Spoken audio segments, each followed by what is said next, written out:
so one time we were setting up one of these stock tanks. It was a 20-foot stock tank, and we had it up on edge, and we were down there leveling the ground and everything to set it down, and a little gust of wind came, and that thing came down and right across my arch, my foot, and it broke it. But I didn't know it. I worked the rest of the day, and but then the next morning it was hurting a lot. So I went to the doctor, and it was cracked. It was broke, and so he put a walking cast on, and then I laid off work one day, and then the next day I was back at work, and I just wore a great big overshoe with that thing, and it worked okay. It hurt some, but so looking back on it, do you think you took a little too much time off, like a day? Yeah, I was kind of worried about that. But anyway, I did, and then everything was kind of working okay, and then we also. What year was that you did that? You broke your foot. That was probably early 70s, 1970s, something like that. And that's just a rough guess. I can't remember for sure. Okay. But the biggest thing that happened to me was we were working for the county. We were driving these railroad rails. They were putting a bridge across Roya, and my job was to he would swing the boom around, and it was like a 30-foot boom, and then it had leads, and then the rail would set in between there, and then it had a 1,000-pound hammer would drop and drive those rails.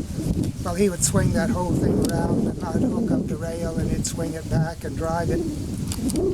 Well, one time he swung it around, and it collapsed. And it collapsed on me. And I didn't see it coming because I was back to it, but it did come down. And when I finally came to, there was a bunch of guys around me, and what it did, it hit me and then drove me in a rail, and I had a hole in my leg.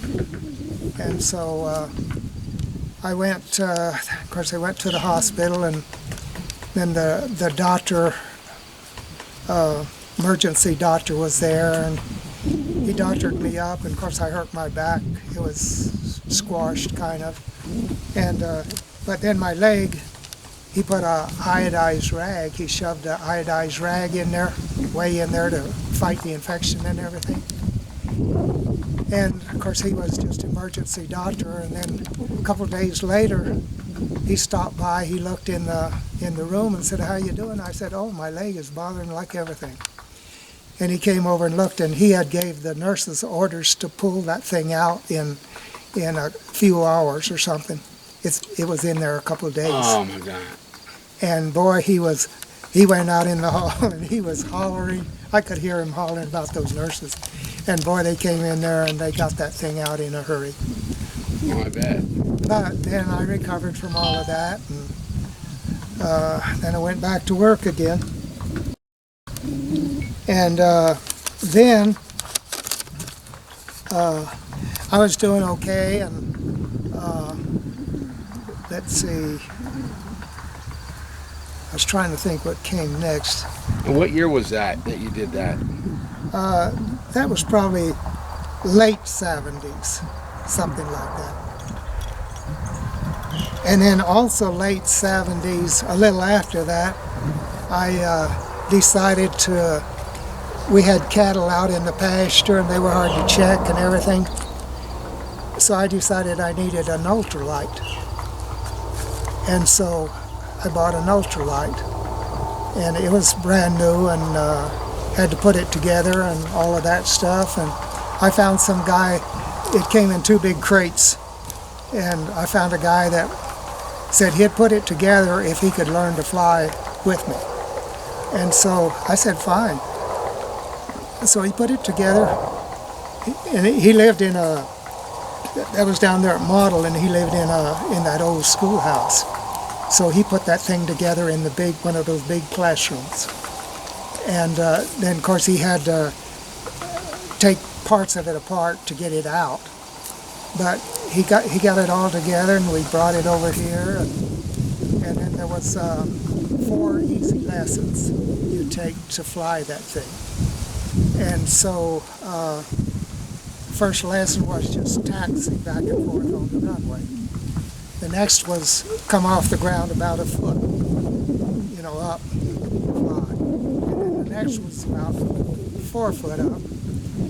And the fourth was way up. But what I did, I studied, and it shows you how to do all of that stuff. So I studied how to do that first lesson. So I did that. I studied how to do the second, how to control it and everything. And my runway was on that field across the highway, and we had worked it and leveled it. And that ultralight had those big tires on, so it was for, you know, for soft dirt. Well, what happened, I was going out there back and forth. I was up a little ways, and I had to come off the ground, and well, it took more power on that soft ground. And what happened, I hit a hard spot, and that thing was way up in the air, and I hadn't studied that lesson. Oh. And I was... You didn't go through the 2 other easy steps. No, I didn't go through the other 2 other steps. I was taking it one at a time. And so then, but the trouble is, at the end of the field there was a tree here and a pond there. And I was scared to go on, and so I came down and kind of clipped the tree. So anyway, then we had to repair the ultralight, which we did. But then I thought, I better go take regular lessons at an airport. So I found a place in Colorado Springs that gave lessons for ultralights. So I went up there, and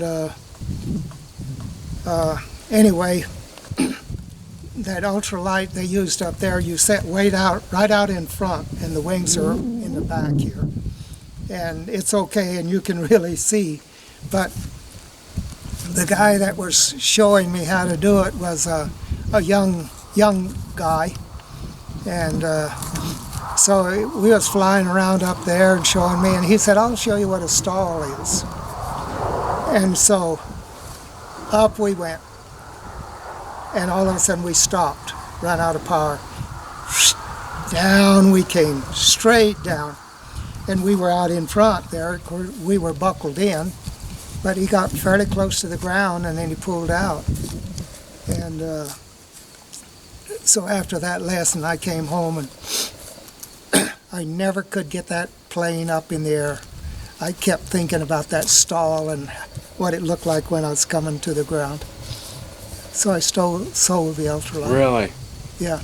So you got it off the ground for like the spruce goose for a little bit, and then you were pretty much... I couldn't do it. I was just scared. I was afraid I'd panic up there and do something stupid. Well,